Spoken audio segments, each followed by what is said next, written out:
Now look at your handout in slide number 10. You notice right there in the middle of the slide it says, fear of God yields strength to obey. Even when you don't feel his presence. Remember Paul said, obey not because I'm with you, but even in my absence. Sometimes we don't see the hand of God, but that's the time he wants you to obey even more. Because do you need to see his hand to know his plan? No. No. I'm sure that's what Paul said.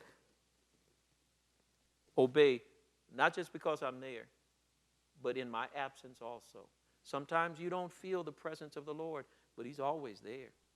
This is not advocating he's not there. He said very clearly in the book of Hebrews, I'll never leave you. I'll never forsake you. But how many know sometimes he doesn't feel like he's there? That's what I'm really saying. But that's the time he wants you to obey even more. Because that's when you prove to him that you know that he is your Lord. And it says the will and the do of his pleasure. Your handout said he gives us the desire and the ability to do his will. When you obey him, he gives you the strength. He gives you the ability. So we talked about from the very, very beginning, there are two aspects, two forces that will strengthen your obedience. One is the love of God. Remember Paul said, and to know the love of God, which passeth knowledge, so that you might be filled with all the fullness of God. If you want to be filled with all the fullness of God, then learn the love of God. And the more you learn the love of God, the more you will be strengthened, as Paul says, with might by his Spirit in the inner man. Then Christ will dwell in your heart by faith, because then the more you love him, you'll be rooted and grounded in love, and therefore you'll be able to comprehend with all of the other believers the breadth, the length, the depth, and the height, and to know the love of God. There it is again, which passeth knowledge, that you might be filled with all the fullness of God. And then I'll end. I won't read the text, but you have it right there for your handout. Fear is not just respect, but recognizing the severity of God, that God is a consuming fire. God don't play. That's the point. God does not play. Honor him as who he is.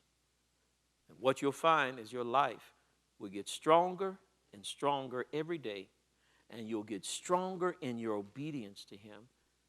Because I bet you 10-1, if David could redo his life, if he could, I believe he would have done something differently. Would you think so? I think so. I don't think he wanted to lose that child. I don't think he wanted to lose his daughter to rape. I don't think, I could be wrong, but I don't think he wanted to lose two of his sons. And certainly the one that was trying to kill him himself and then ultimately got killed. I don't think Eli wanted his two sons to pilfer the temple and therefore get killed. These are people in the Bible, saints of God. These are people that didn't live right and had to pay the price. I'm looking at all of you here, and I know most of you, and everybody I'm looking at, with very few exceptions, everyone I'm looking at have children. And some of you are fortunate to have grandchildren. Can I offer this to you, and then we'll pray? You know what you might want to do? I've done this. It was very, very, what's the word? Freeing. I brought all my family together. All of them. Well, what's the meeting? What's this all about? I want to tell you all about my weaknesses. I have not been the best father in all aspects, and I'm not proud of it. But what I am going to do is do what the Word of God says. I'm going to do my part. I love you too much. I don't want you to be so egocentric and pride-filled that you cannot talk about your challenges. The Bible is clear in the book of Galatians, confess your faults one to another so that you might be healed.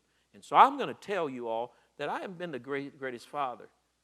I've done the best I know how, and I'm sorry. And then I went through the process of talking to some of them about what I did. It wasn't really major or heinous or anything like that. But they were so amazed that Daddy, he's the pillar, he's the guy, he must be close to perfection. Now, they know you ain't perfect anyway. They just ain't telling you. But when you have the courage to do that and you do it because you love them, you know what they start doing? Oh, Dad, thank you. Praise the Lord. We love you too. And tears start flowing. And then what they do is leave and they think better of you. They believe that you are even more a person to be admired because you had enough courage to talk about what they already know.